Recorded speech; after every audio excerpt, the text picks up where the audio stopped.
some interviews with relying parties, as we refer to them, or acceptors of identity, and we were broadly posing this question and trying to find out where they are in respect to digital identity. What do they think about it? What is it to them?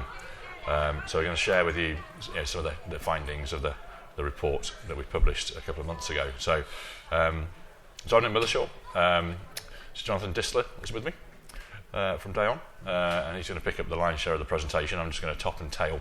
It was Daon who funded the research. It's an OX members paper, and you can find it on the website if you want to find out more about the research and the findings that we're talking about today. We'll explore what digital ID is, some of the outcomes and the value that we found from the research, and go through a research summary, and then I'll wrap up with our, what is OX doing as a result of these findings? What are our next steps? So, what have I got on the screen? Oh, that's the agenda. So I've just gone through that. Let's go to the next one.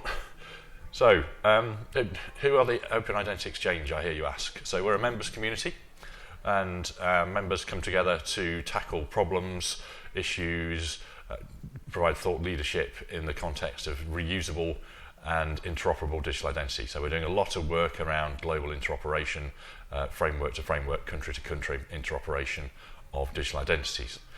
But the other area we focus on is education and explaining to acceptors of IDs and to end users what is this thing called a digital ID, when it becomes reusable, when it becomes something that's in the hands of the user and that is in their control. What is it? What are their concerns with it? Why is it safe? As part of this programme, we wanted to explore the understanding of our buyer market of relying parties acceptors.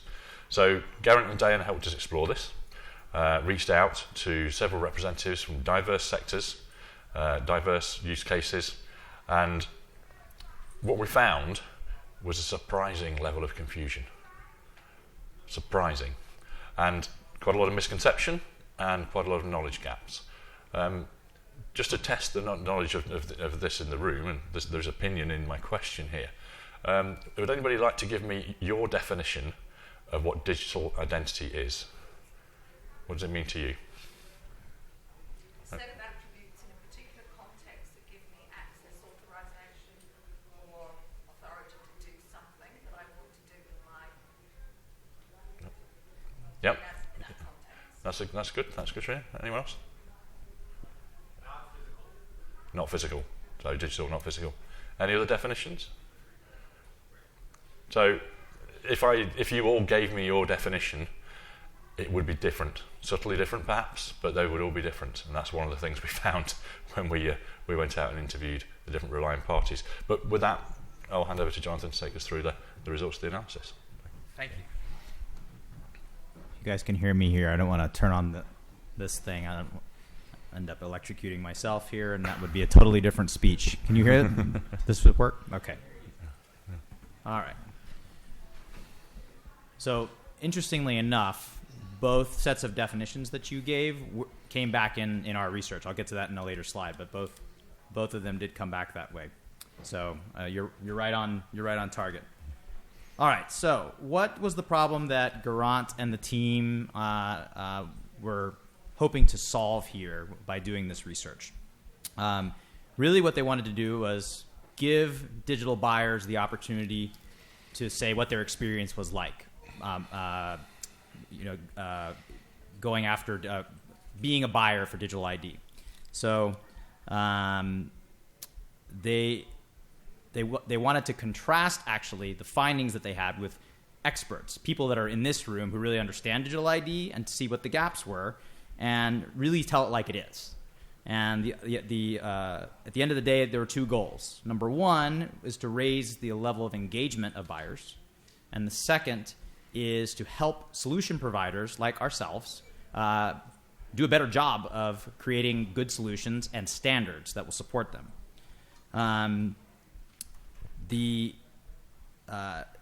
methodology that we used was really basically a temperature check. Where are you in this process? And the idea behind it was to ask very open-ended questions and have a dialogue rather than saying yes, no, and fill out a survey. So the strategy to get to these results was, as Nick mentioned, was to diversity. So diversity in terms of the sectors that are involved. We'll talk about that in just a second, but also the level of expertise of the buyers. We wanted to get people who had no clue what digital identity was all the way up to the expert level. Essentially, we asked 12 questions across 3 categories. Number 1, what is digital ID? Number 2, what is your perception of value for digital ID? And number 3, tell us how the adoption experience is going. Okay? So as I said, these were guide ropes. The conversations went off in a number of different directions. It was a very, very interesting kind of dialogue. All right, so you see on the screen here some of the sectors that were involved. And we were talking about this at lunch. Value is definitely a little bit different in each of these areas. But there is one common story that permeated throughout the research, which is that buyers are on a journey. They're not only the buyers, but also their clients are on a journey, and what's valuable for them from our community is hyper-personalize my journey. So what does that mean? It means give me the right information at the right time for the right experience. Use the information that you're getting to add value. So I won't go into every one of these sectors, but I did want to go over one, which was the employment and social services sector in the UK. So prior to digital transformation, folks had to go in and apply for jobs. Okay, and that had to set an appointment. They had to come in. They had to do the whole thing. Very asynchronous process. Afterwards, now, as is fairly common today, they do not have to do that. They can do it all remotely from home. So that's great. They gain the convenience. They don't have to go in, and they get hired faster. That's at the individual level. At the industry level, they're actually able to place these people into jobs quicker, which means the help that they're trying to get into the community gets there faster and more efficiently. And then at the economy level, these people who are getting jobs are going out, they're spending money, and so the economy is moving faster. So that's really the promise of digital ID, is that transformation from pre-state to actual reality where value is taking place. All right. Let's go on. So the first thing that the research wanted to look at is what is digital ID. Okay. There were a few distinctions that people didn't really get, and some of you may shake your head as you're thinking about this, right? So the first distinction was, all right, this digital ID thing, am I just doing this one time, I get my benefit, and then I never have to come back to you ever again, right? Or is it a little bit like a password, right, where I set something up, I leave a footprint, and then I come back and do reusable ID? Is digital ID effectively a reusable credential, or am I just taking a picture of a driver's license and a photo? Am I taking a physical document, like Clinton said, right, and making it not physical but actually digital? And finally, this goes back to your definition, right? Is it an ID, or is it really just a set of attributes you're carrying around in a wallet that are claims that you use to automate a process, right? So those were sort of the at a high level the big misunderstandings or areas where folks are getting confused. Now it is interesting, kind of Family Feud style. When we did ask people about their definitions of digital ID, they came up with 11 different definitions. Okay. 2 of them you already heard about. The most common one was token, some kind of token. One person said, oh, it's a capability. Digital ID is a capability. Another one said it's a system. And some of them got even more technical about it.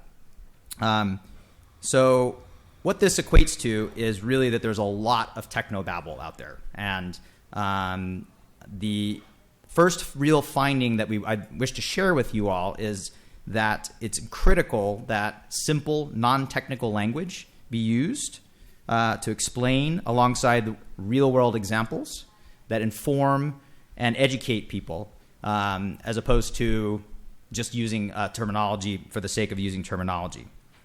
I have a story to tell actually about this, because I was at a conference recently and giving a speech, and a chief technical officer got up at the end when I said, is there any questions? And he pulled out literally a standard and went to section 4, codicil 15, et cetera, and he basically said, how does your product implement that specification? Even a room of about 100 people, right?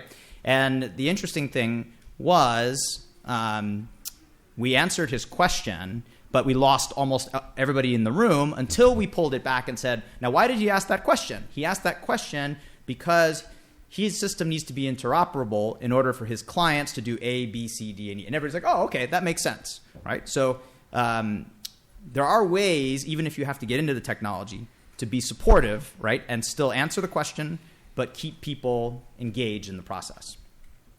All right. So that's what this slide's really telling you about is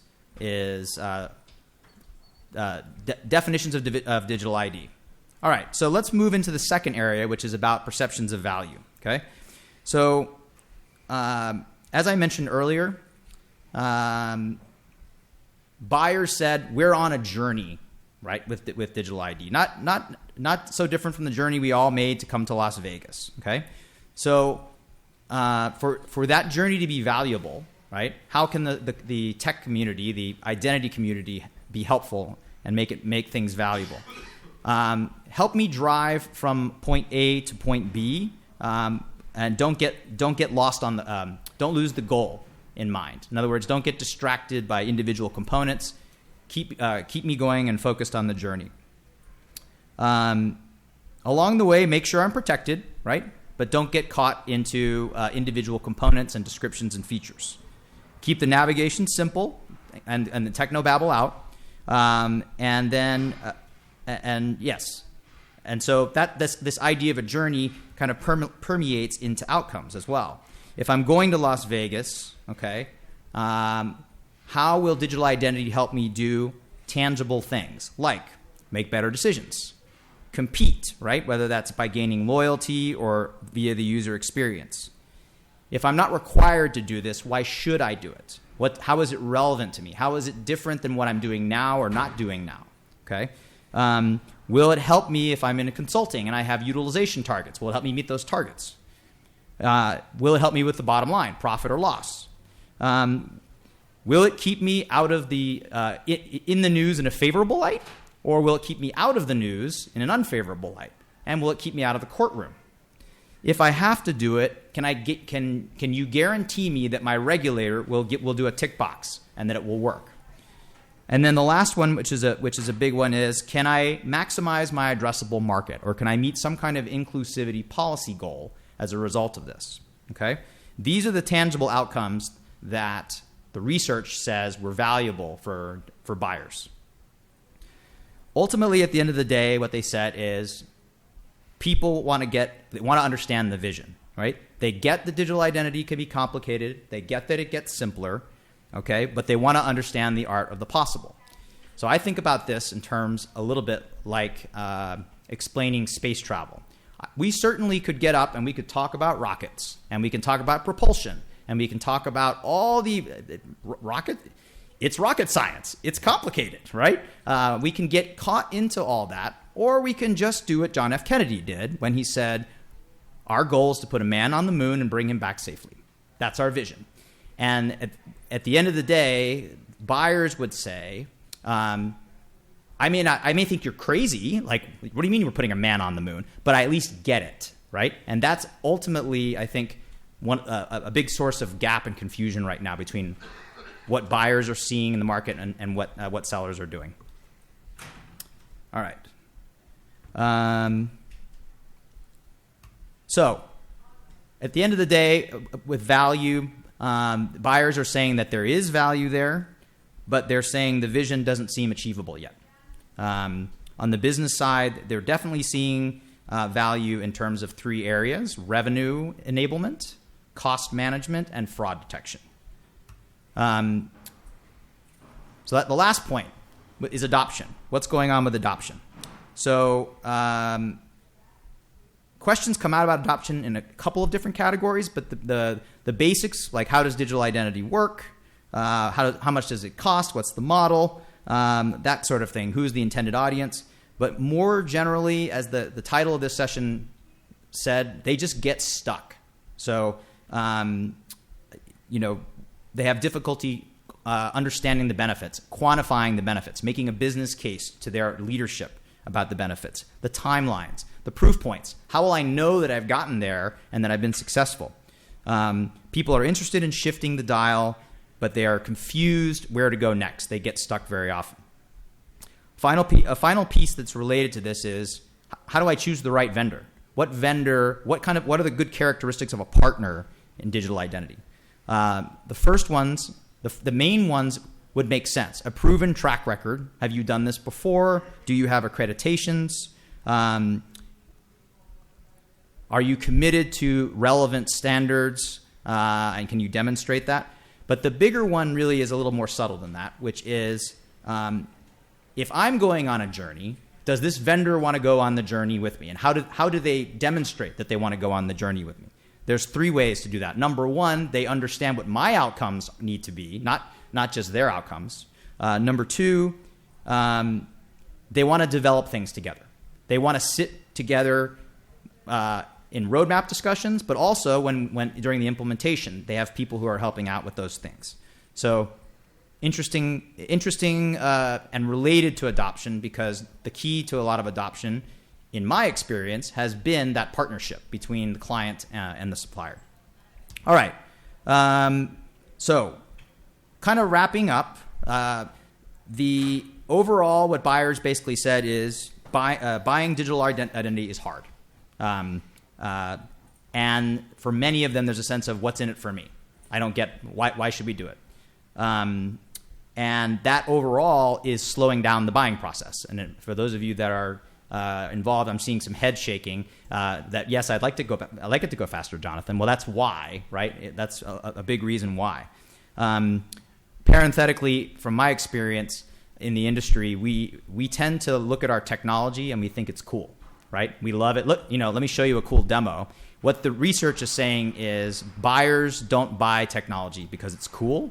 They buy technology because they're trying to solve a problem. So with that, that's a wrap on what the research said. I'll give it back to Nick. Brilliant. Thank you, Jonathan. So it's a fascinating research there. I think in the middle of one of the slides at the top, when we're talking about what does it mean to people, was the word experience. If you remember from Andy's kick-off of the conference yesterday, where he had the Venn diagrams, and he said, actually, this is all about experience. That's what our research showed as well. So, maybe Andy is right with that one. We'll have to wait and see. I think he is. So, what are we doing about that? So, first of all, before I go into this, we will do it again. So, we won't do it immediately. We'll let some time pass, but we will do the survey again, and continue to survey the market and find out where they're at and what do they need us to do to help. But what are we doing to help? Well, we've done a whole series of myth-busting and education resources. So on our website, we've got 12 new videos. There's versions aimed at end users in simple language and more business language ones aimed at relying parties. And they explain different aspects of digital ID, from an overall introduction to what about fraud, what about biometrics, privacy, inclusion. And all these are around a minute long. You can play them all back to back. There's a version that plays all of these 12 in sequence, and it tells the full story of digital identity, or they can be used as a standalone soundbite just to explain a particular issue. And we found that they're really helping people understand these different aspects of identity. The QR code there will take you to the page on our site where you can see more of those videos. So we're trying to do some education, myth busting. We want to understand the problem more. So one of the things we're going to be doing is convening groups of relying parties around problems. We looked at sectors. We've done some work on that before in places like property and finance.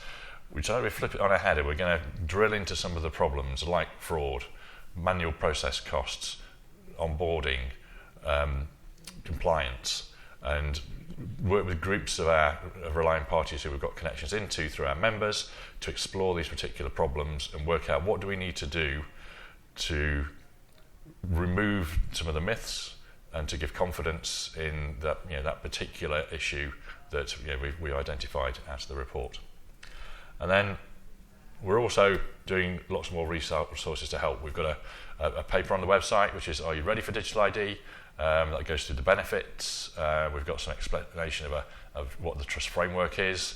There's FAQs on there. There's, if you're going to buy, and you're getting to that point, there's a readiness checklist. What should you be looking for? So you're talking about how do you select vendors, and that talks about, a lot of that is around making sure they've got the right accreditation and processes, the good practices in place. And then our members are listed on our ID Services Director as well, so that relying parties, sectors of IDs, can find people who are working in an open way to common standards, and that will meet their goals and that are certified to do so. So, to wrap up, key takeaways. If you want to know more about why this works, visit the website. That's a different QR code, so that will take you to the resource area of the website. They're worried about a particular aspect of digital ID, and then on that aspect, you should be taking part in OX's problem analysis program. So come and be part of that. If you're a relying party and you're interested in exploring this more with us, just give us a shout and let us know. We can get you involved in that. And any more questions about digital ID, just get in touch with us. We're here to help. We're here to explain. And if we can't explain, we'll work out why, and we'll work out how we explain it and how we make that aspect of digital ID understood, and remove any blockers that are in the way. And that was us for this afternoon. Thank you. Any questions? Any questions? Yes. Thanks, Nick. So you got a couple of different QRs there for the research on OAX. Is the research report on Daon's website, or is it on OAX, or is it on both, or it's a research? That's a research report. It's on our website. Yeah. It's on OAX. Yeah. Yeah. Yeah. Thanks. It's on their website. Yeah. Yep. Yeah. It's published as a members paper. Yeah. So it's Daon's brand, but it's hosted on our website as an open report. Yeah. Yes, Clint. Yeah. I'm going to regret this, but go ahead. So, among your research, you're thinking about, the buyer side, right? And what their decisions process are. Age comes to mind for digital identity, right? I think about my father-in-law that, day one couldn't concept the idea of digital identity, right? And as a buyer of digital identity for this stuff, I have to think of that. And I didn't know if that's come up in any of your research and talking to potential buyers. Yes. So I don't know if you guys heard the question, but one of the tangible outcomes that I mentioned was about inclusivity. So inclusivity, it's a loaded word these days, but the sense that it means is we don't want to leave anybody behind, and we want to maximize the audience that for a particular digital ID. So that absolutely did come up, and I think things like eliminating technobabble is one strategy to do that. But the other piece is that particular audience segment, what's valuable for them, is finding out what's valuable. So some of them opt out. They're either unwilling or unable to go into technology at all, right? Some of them are more technical than I am, right? So really that focus on value as opposed to products, features, and component descriptions, right? I think that doesn't work for most people, but for that audience, it's even worse. That's what the research showed. Thanks. Andrew, you had a question? Yeah, thank you. It was really interesting. Keen to your thoughts on, as an industry, we use digital identity as a term, and it works well. We broadly get it with the sort of different definitions. But should we just be dropping it and talking to relying parties? Because a relying party also doesn't call themselves a relying party. They're an e-commerce merchant, right, or an Airbnb or whatever, right? They don't think of themselves in that language. So typically, something what we find in Australia is we talk to businesses about the goal and the value, which is perfectly articulated in there. But actually, we've been dropping the term more and more with the buyer because they don't usually care. So, I don't know, you want to answer that? I'm happy to weigh in. Yeah. So we've debated this quite a bit at OAX, including our name. Should we even have identity in our name? And as we move towards wallets which are full of different credentials, some of which give identity, some of which give other attributes. The relying parties are going to be looking for the fulfillment of a transaction. This is their question, right? Well, I want to onboard this customer, or I want to serve them alcohol. Identity may be part of that, but it's only one part of it. The other information is key and helps them meet regulatory requirements. So I think it's an evolution we're going to go on. We're probably going to bring to the OX board in the autumn a rebrand question. Do we change the whole name, for instance? So. The large hook of get off the stage has just been sent to us. Yeah, so we're happy to stay after for ask questions, but thank you guys for your time. Thank you. Thank you.